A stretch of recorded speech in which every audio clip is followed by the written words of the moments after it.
Africans must understand this poverty first to start understanding what wealth is, or the opposite of poverty is.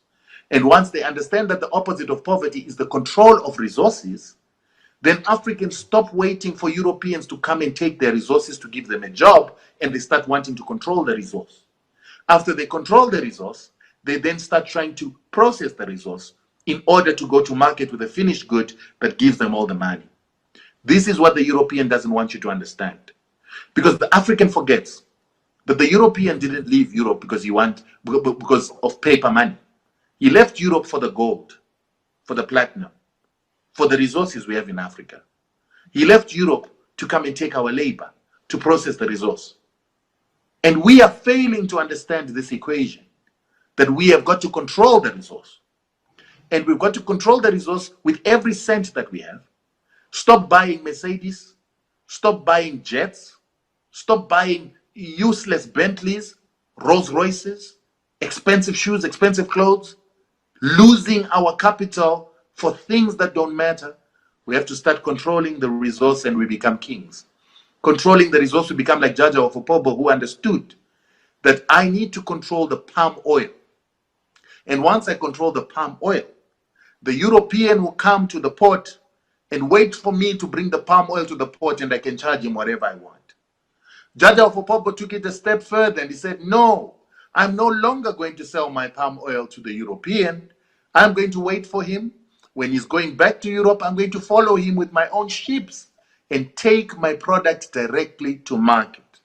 And Jaja of Opobo created the so well-known concept of cutting out the middleman when he decided to take his own palm oil to Europe. And when he reached to Liverpool, the people in the British were very flabbergasted because they couldn't sell a drop of their oil because the owner of the oil, the African, had brought his oil to their ports. Imagine if Nigeria did that today with their crude oil. They didn't sell anyone the crude oil. They created fuel and sold the fuel to the rest of the world. Imagine if Nigeria said, I will no longer allow any European company to exploit my oil. Trust me, Nigeria will be the richest country in the world. And it can be done.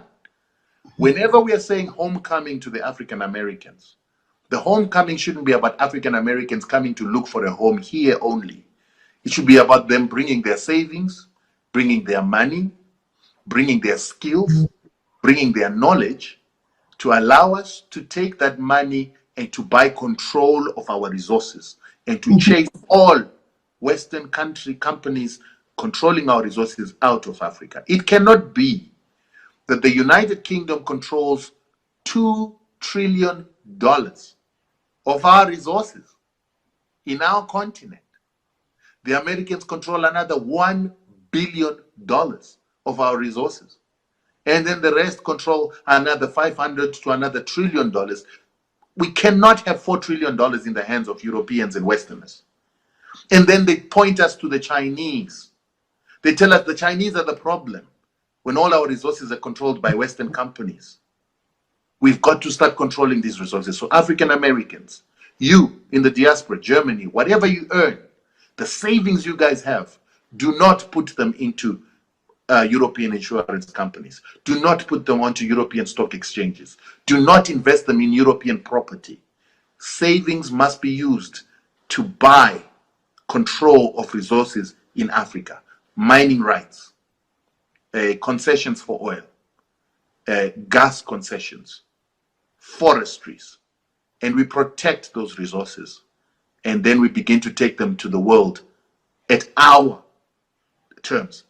Finally, once we control our resources, right now, if you want to sell gold, if you want to sell platinum, it must be sold on the London Bullion Exchange.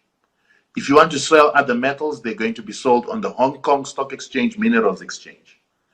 And if you also want to sell certain minerals, they may be sold on the Chicago Exchange. Now, the question is why?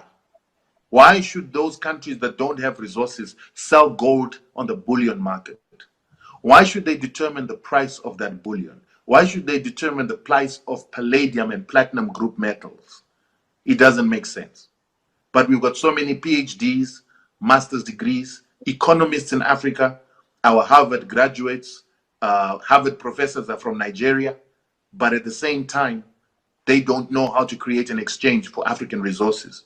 They don't know how to create a cartel for African resources. Our currencies are said to be weak currencies, not backed up by our resources. Why?